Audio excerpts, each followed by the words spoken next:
This is Karen with NewClevelandRadio.net, and it is time for Avoid the Maze. And Avoid the Maze is a podcast that we've been doing now for a little over 6 months.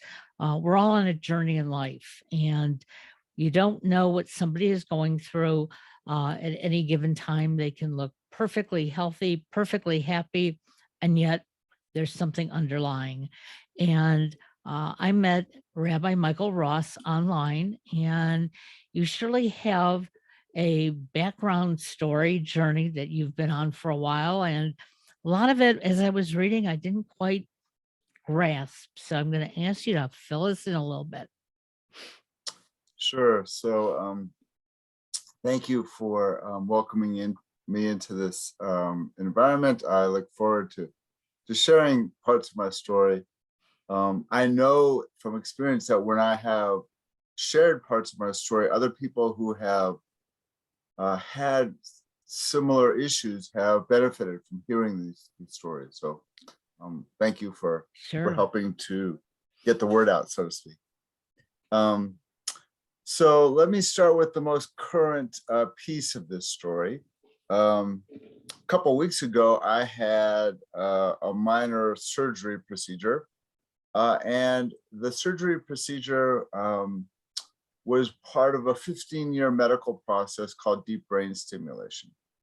So deep brain stimulation has been was developed about, I'm going to say, 25 years ago for Parkinson's. It didn't work so very well back in the mid-90s for Parkinson's, but they realized that one of the other neurological disorders that it was very effective for was dystonia. Dystonia is a very rare neurological disorder. I have the generalized form. The more popular form of dystonia are the focal dystonias, like writer's cramp. We've maybe heard stories of musicians who get these unusual cramping sensations in their hands or their necks, and have what's called a focal dystonia. Mine was a generalized form, and 15 years ago, I underwent this fascinating medical procedure called deep brain stimulation. What they did was they implanted two pacemaker-like devices into my chest. But in my situation, the wires aren't running to my heart to regulate the heartbeat.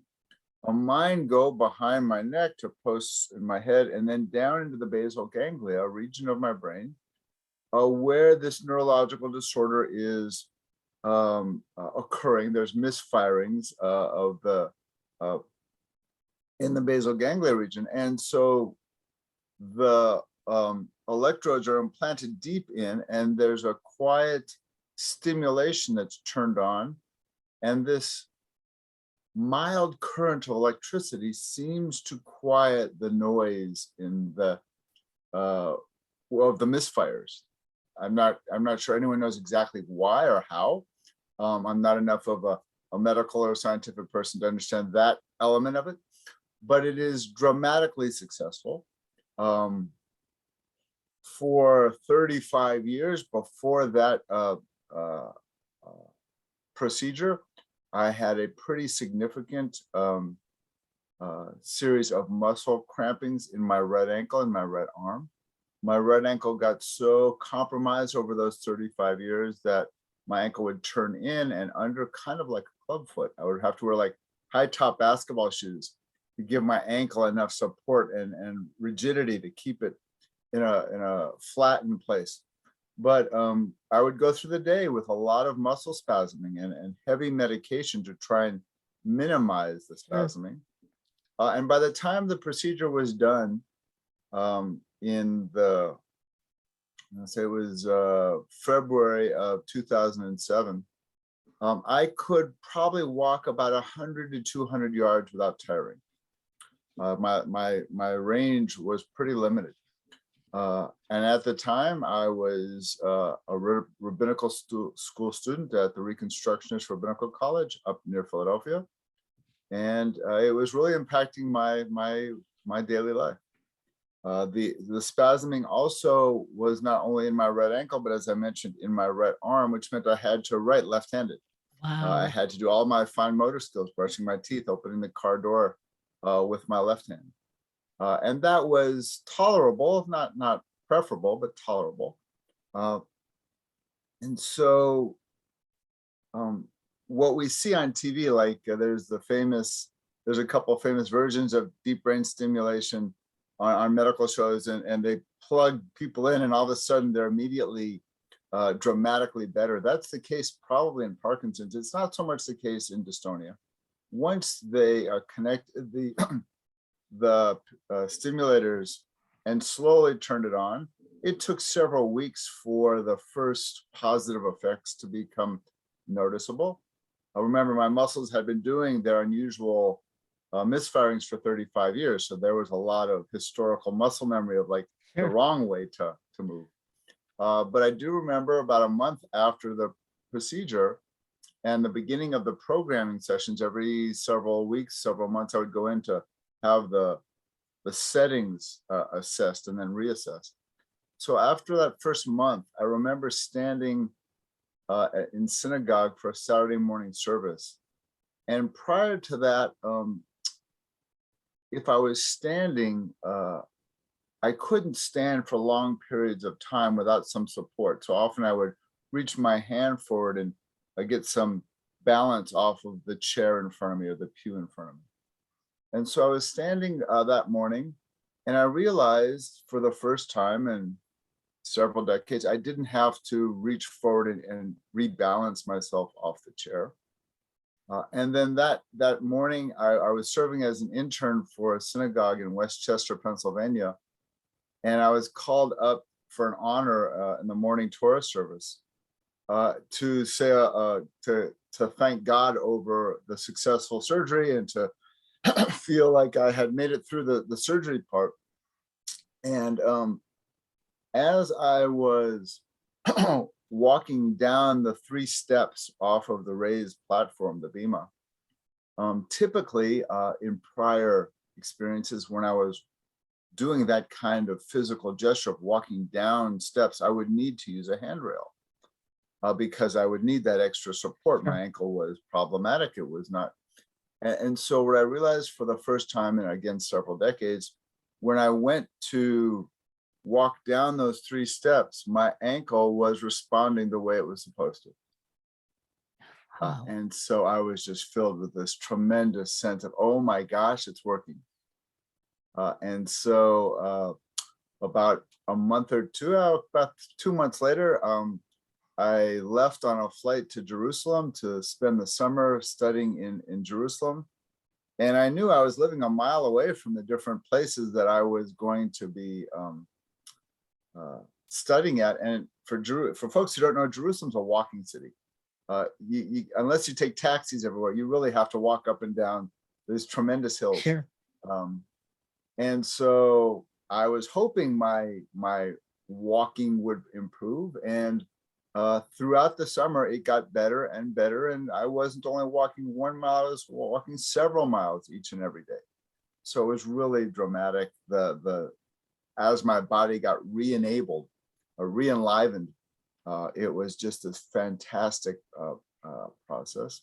I remember the last short story of this was, I'm going to say about 8 months after the procedure. When I had this procedure, so it was 15 years ago, I was 46 years old. I was not a father at the time. And I didn't know if I could become a father because this is a rare Jewish genetic disorder. And I wasn't sure I wanted to pass on that Jewish genetic information. Sure. I also didn't know if I could properly take care of a baby. And so my cousin came to visit the day before Thanksgiving, and he brought his new little baby, his son, in, and he turned to me. He said, "You want to feed him? It's time for his bottle." And I thought, I haven't held a baby in a while because my right arm was problematic, and I reached out and I could hold my nephew comfortably and easily. And that was the moment when desire welled up and said, okay, I could do this fatherhood thing. I could hold a baby. I could, take care of a child in a way that the child would need.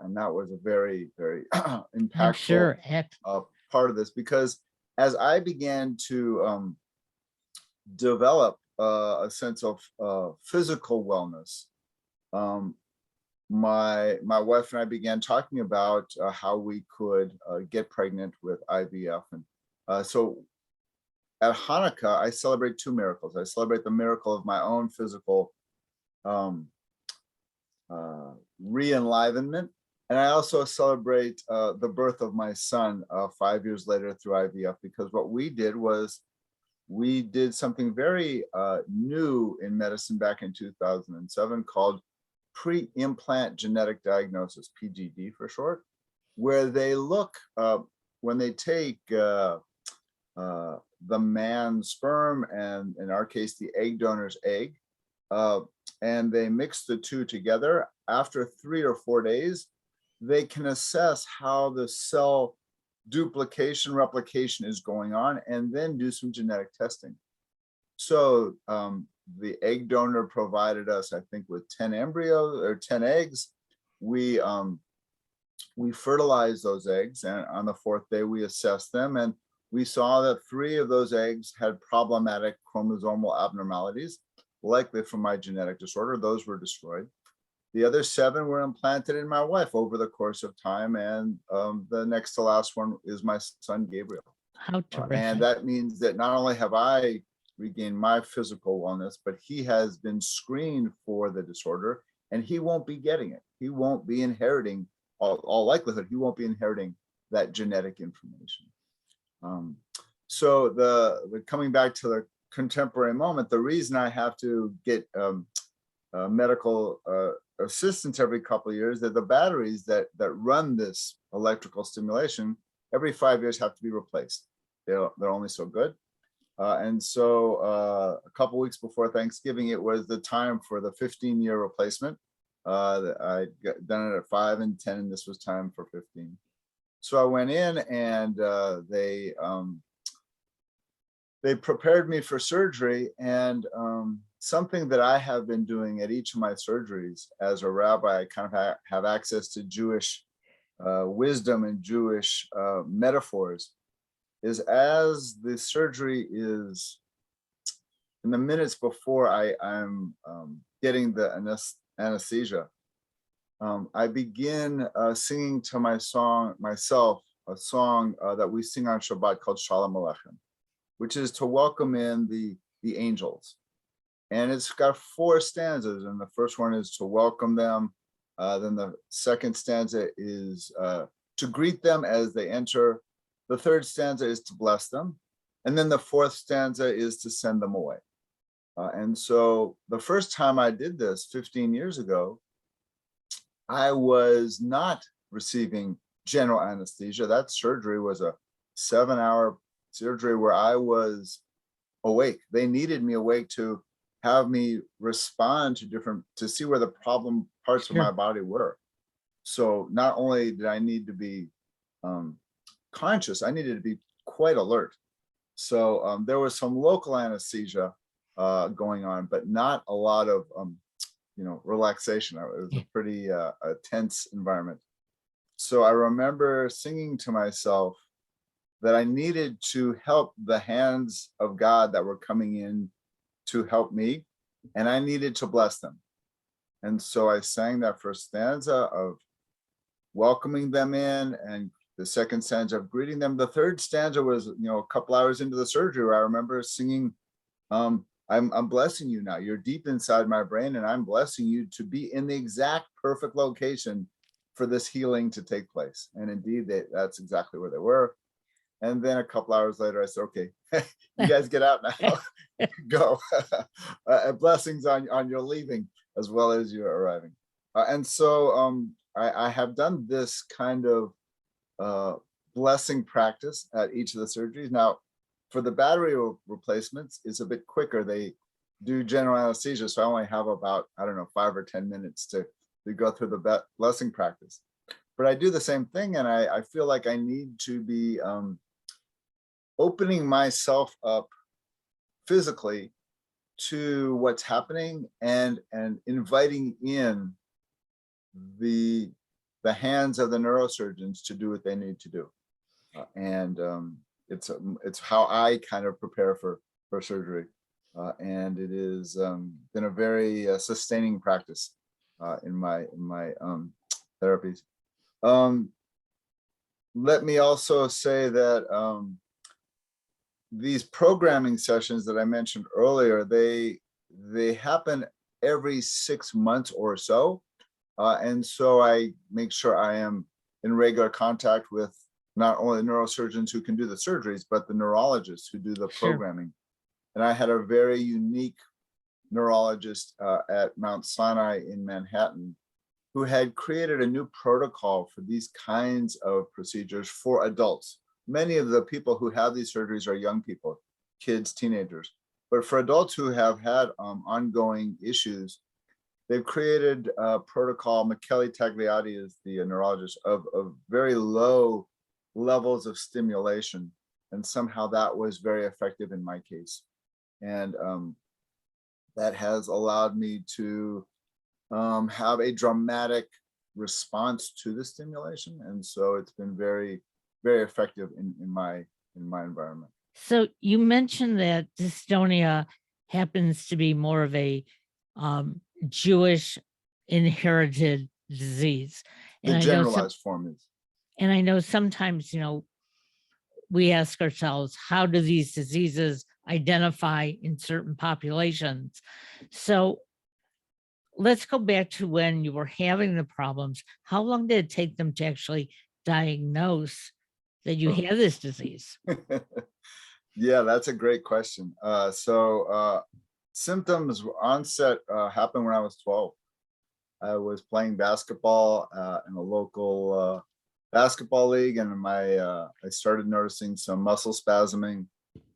And I finished off the season, but it wasn't an easy season. The spasms began in the evening time, kind of in the middle of the night, like 2 a.m. I would notice some spasming. And so I kind of had to end my basketball career very early on in life.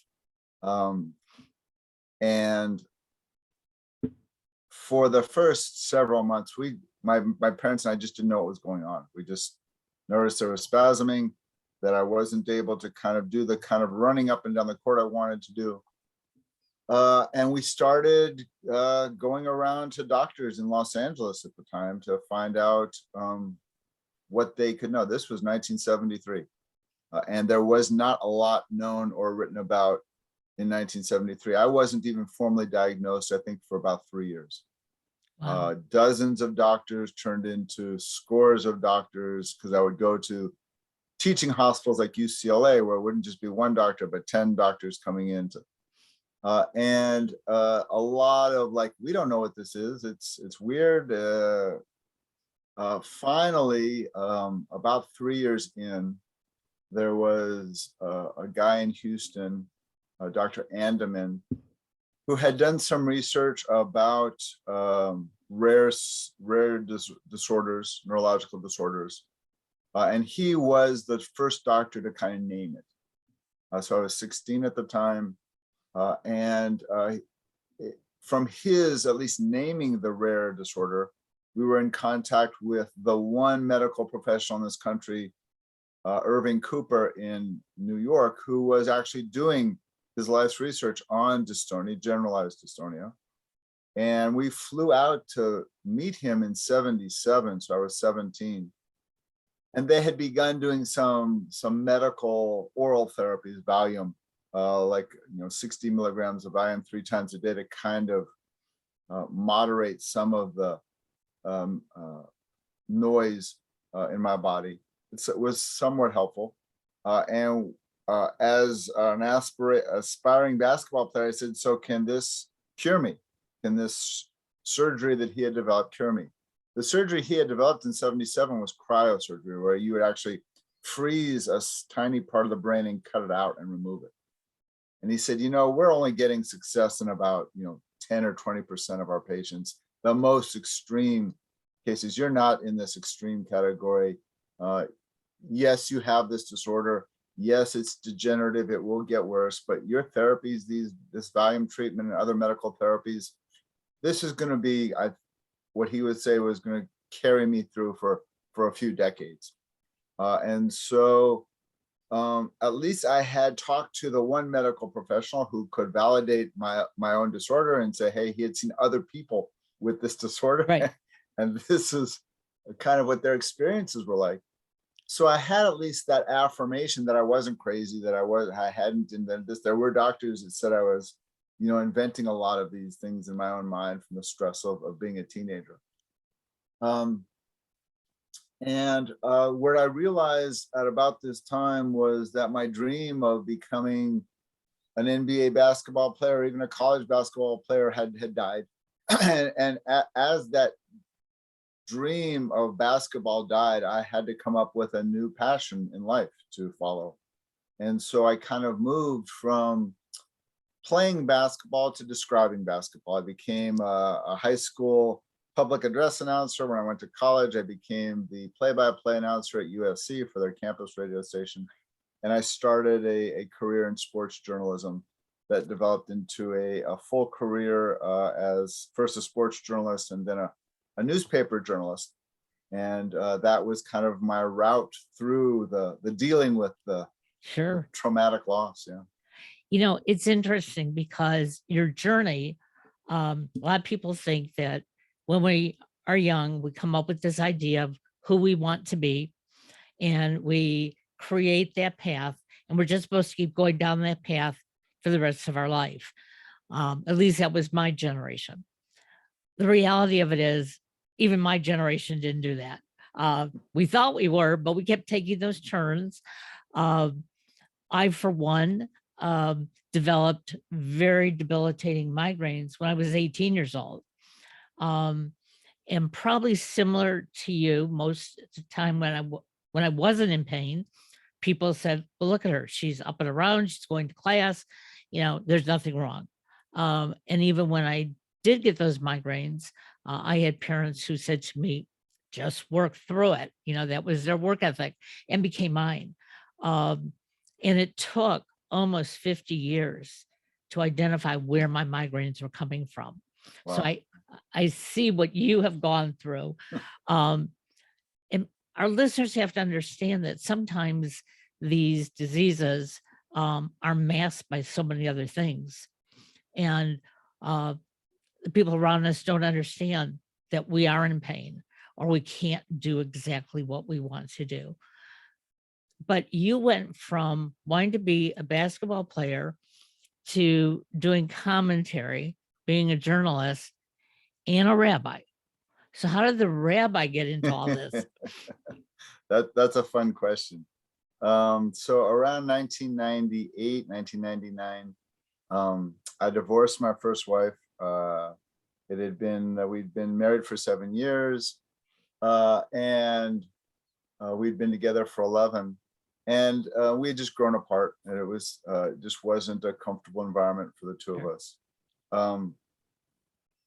That night, when I told my ex-wife to be, that I couldn't make the marriage work, that night was Yom Kippur. That's the night where we go to synagogue to recite the Kol Nidre prayer, where we will look at all the vows we've made and say, hey, we're going to set them aside for 24 hours and go through this atonement process of all the mistakes we came up. And so I recited that Kol Nidre prayer. It was the first time I'd been in synagogue in years and years. And I knew I needed to make right with God and make right with my family, that this vow I had made, I couldn't keep. I had intended to keep it, I just couldn't. And as I was reciting the prayer, I just cried, and I cried for the rest of the service. And I came back to that synagogue every Friday night for the next year to cry, because I really needed to figure out what had happened with my own sense of self, and how I thought I could just muscle through things, or pull my way through things, or not be so independent. I didn't need anyone else's help. And I really needed, what I realized in that year of crying, was I needed community. I needed to be surrounded by other folks who were getting their needs met by these communal interactions. And I needed friendship and I needed connection. And after the tears subsided a little bit, I realized I was also living in a very unique part of the country in the late 90s, where there was a lot of Jewish meditation going on in the San Francisco and Oakland Bay Area. And I had access to these really wonderful teachers. So I started taking their classes. I started developing meditation as a practice. And what I realized as I developed my meditation practices in a Jewish format was, oh, this made sense about how I could center myself and explore my inner dynamics. And the other thing that rang for me that was very powerful around the dystonia was I realized for the last several decades, I had been doing my own form of meditation by scanning my body and noticing where the muscles were contracting and just breathing into the contraction and relaxing as best I could without judging it, just saying, okay, let's calm that ankle again and again. And so it's kind of like this biofeedback loop that throughout my day, I was continuously paying attention and relaxing. And so from that practice of dystonia and trying to relax my own ankle, it was somewhat natural for me to notice my own breath and to pay attention to the sensations of the breath. And so I realized I'd had quite a bit of access to understanding the basics of meditation and Jewish meditation. And I started becoming active in the local communities there. I started getting connected to the synagogues and the meditation centers. I started volunteering as a lay leader. And I realized about a year or two later that I was helping to plan a Passover Seder. The second night of Passover is often a time in Jewish communities where we have a community Seder and the community comes together to celebrate Passover. And so I was stepping up to plan this community Seder, and on my guest list for that Seder were 3 or 4 cantors and 3 or 4 rabbis and some Jewish educators. And they were all looking to me to kind of put this whole thing together. And I realized the excitement of doing that, not just well, but beautifully, was as riveting and as joyful as designing the front page of the Oakland Tribune had been. And so I realized also at that point that my passions were taking a pivot. I was now going to follow this new passion away from journalism. And I decided I would go for a master's degree in Jewish education down in Los Angeles, where my family still lived. And I would get a master's in Jewish education and hopefully become a Jewish educator. And a year into that, the program was going very well. My mentor, Ron Wolfson, turned to me and said, so what do you think about all this stuff? How's it going for you? And I said, well, I love learning how to teach kids. I love learning how to teach teenagers, but I also want to teach adults.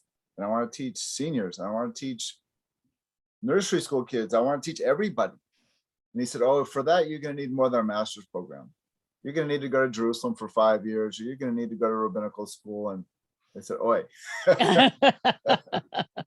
And so I got my master's from the University of Judaism, which is now called American Jewish University, in 2002. And I enrolled at the Reconstructionist Rabbinical College in Philadelphia for their 6-year program. And I finished that in 2010. And, you know, I'm seeing so many crossovers of areas in your life and my life that have changed me. And I've lived in many of the areas that you've lived in, which is, you know, sort of odd because you think we didn't know each other, you know, how did this all happen? But the reality of it is we all have very similar paths that we go down. It depends how we choose to accept them. And it's interesting when you talked about your surgery and doing the Shalom Aleichem prayer. I remember my father was one of the first recipients of bypass surgery in Detroit. Mhm. They brought part of the team up from Cleveland Clinic, and basically we were told he's probably not going to survive it, but everybody get there. And as they wheeled him down surgery, he was saying the Misha Beira prayer, and that became his routine every time he had surgery. And 20 plus years from that first bypass. And I was going in for surgery a couple of years ago, and I made sure that I copied it, I printed it off, and I told the doctor, I said, you can put it in an envelope, put it in a plastic bag, but it has to stay near me. And the doctor looked at me like I was crazy. And I said, my father wasn't supposed to survive. He did, 20 plus years. I said, you're telling me that my surgery is shaky. This is going to help me survive. And I think a lot of that positive energy that you put into your disease is what has brought you to this place.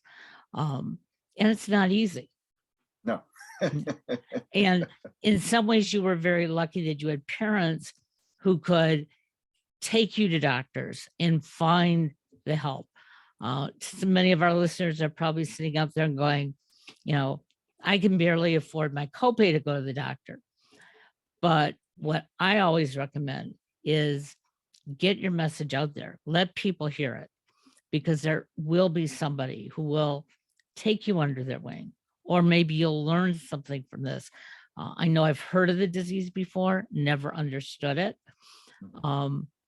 And you mentioned that children get this early on. Mhm. Yeah.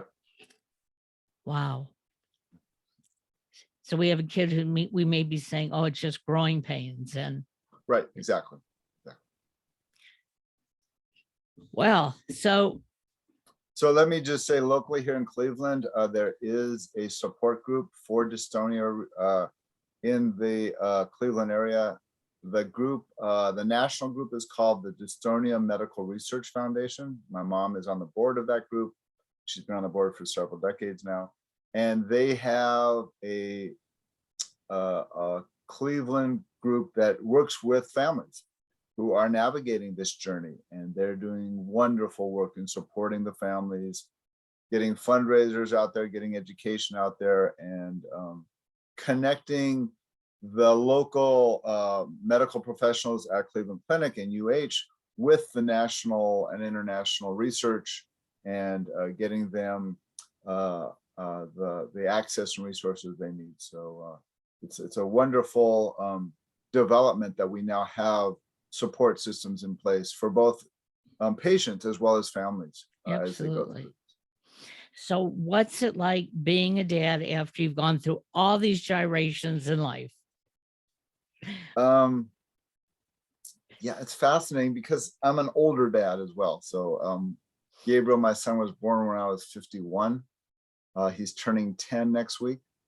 And I think for me,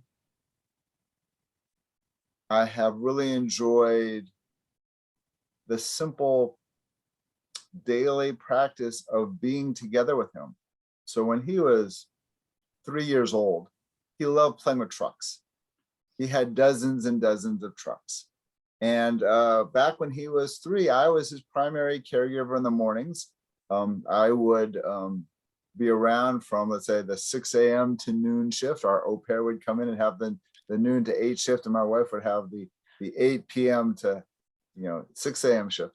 But for those 6 hours, we would play together. So we'd sit on the living room rug, and what he needed as a 3-year-old was his dad to be completely present with him. He didn't need me looking at my phone. He didn't need me reading the newspaper. He needed me to be playing trucks with him while he played trucks. And that became my new daily meditation practice. Could I be radically present with my son as we were playing trucks together? And if I could do that, if I could be in the moment with him, he would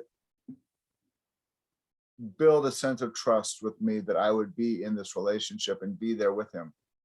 And it was how we navigated those, first 5 years together. Was we would spend every morning playing together, and it was a wonderful bonding thing for our relationship. Now we've moved on from trucks. We play catch in the front yard, but it's the same thing.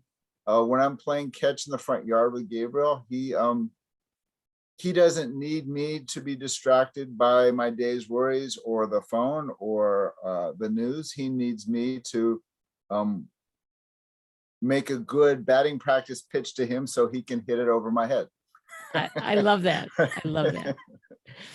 And when we talk about parenting, I hear people, especially young people today, are saying, no, I can't have children. I'm going to need to work. I'm going to need to do all these things. And I look back, I was a young mom for my oldest, and I was an older mom for my youngest. And they grew up differently, mainly because they had two different dads, lived in different cities. But you're right. When I played with them, when I am with them, I have to be present because I am a workaholic. I know that. And my youngest has told me over the years that, Mom, you would do really good one-on-one with me. And then all of a sudden that light switch would flip and I knew I was on my own. And so even as he's now a young adult, I try to be very present when we have conversations because it is important and it does keep you bonded. And let me add that along the parenting piece, I think the other thing that has done for me as a rabbi is it has allowed me to have a different experience of holiness. That, up until Gabriel was born, holiness for me was in the middle of my prayers. It was connecting with my sense of self and feeling out how I could be the best person I could be, and what do I need to do to have that happen. And that kind of holiness was somewhat similar to the holiness of being on a meditation cushion and noticing what was coming up for me in my meditation. But once I became a father, I realized that there was now a third locus or source of my daily holiness. And I wasn't getting a lot of prayer time, to be honest. I was getting a lot of parenting time. That the holiness that existed between us, what I call our usness, that when I'm present with him and he's present with me, the relationship that exists between us, that usness, was for me the same sense of what Martin Buber talks about in I and Thou, Franz Rosenzweig talks about in the Star of Redemption, that sense of relational holiness, that God is present for us in the relationship itself. And so I can honestly say that being a parent has allowed me deeper access to understanding this whole other realm of relational holiness that is fascinating to let it sit alongside, whether it's prayer or meditation or other spiritual practice. so what brought you to this area to be a rabbi in Hudson, Ohio? Yeah, thank you. Fine question. 3.5 years ago, there was a job posting as I was finishing off some work in the Greensboro, North Carolina area. There was a post here of a unique opportunity where there were 2 part-time jobs, one with Temple Beth Shalom in Hudson, where they have a small Reform synagogue. And the second half-time job was 10 miles down the road at Kent State University at the Hillel. And they needed a half-time rabbi as well. And so I really loved the unusual aspect of this, that I could spend half of my week talking to college students and the other half of their week translating them to their parents and then bringing the parents' concerns back to the college students. And so it really became a very interesting complement. And so the beauty of this is people who do part-time work know most part-time jobs, you don't get half and half equaling one, where half and half equal something less than one because there's no full-time benefits. But in this case, both Hillel and the synagogue agreed to full-time benefits. And so this really is a unique situation where I've got a sense that it is a half and half do equal not only one, but perhaps in this case more than one, because not only am I doing these two part-time jobs, but in Ohio, rabbi is a terminal degree, so I can teach at Kent State. So in the fall, I often teach a couple of Jewish studies classes, one in on the prophets called Walking with Prophets, looking at the book of prophets and how they are interesting in our times, like why we need to be reading prophetic texts right now in our lives. And the second class I teach on alternating years is Jewish modern thought, looking at the different theological ideas about relationship and prayer and meditation, and who are the other mystical, rational, secular teachers who have taught about this. So my students love thinking about God from that lens of, am I more mystical, am I more rational, am I more secular, and how can I connect? I love it. It is phenomenal, and your journey is exciting, and you're still in the midst of it, which I hope, again, our listeners will look at that. Your journey has nothing to do with age, because we continue to evolve. And I mean, who knows what you might do next. Yeah. I never thought, well, I did think that I'd be sitting in front of a microphone. My parents told me when I went to college in 1968, no woman will ever make it in broadcasting. And so, it took me a long time to complete my degree and then decide to do what I wanted to. When you're doing what you love to do, those aches and pains may still be there, but you can sort of live with them. And I do every day. But I want to thank you, Rabbi Michael Ross, for being with us. How can our listeners find you if they wanted to touch base? Wonderful question. So you can simply Google Hillel at Kent State. That's where my office space is. My weekends are at Temple Beth Shalom in Hudson. tbshudson.org is that website. The website for Hillel is kenthillel.org. And on Facebook, you just find Michael Stephen Ross. I'm the only one right now on Facebook, and I'd love to connect with folks that way as well. That is wonderful. And we'll put up the information about the organization for Dystonia, so that if those of you who are listening, you need some additional help, please reach out. Nobody has to be alone in life. Thank you very much. Have a wonderful day. You're welcome. Thank you for being part of this. Thank you. Bye-bye.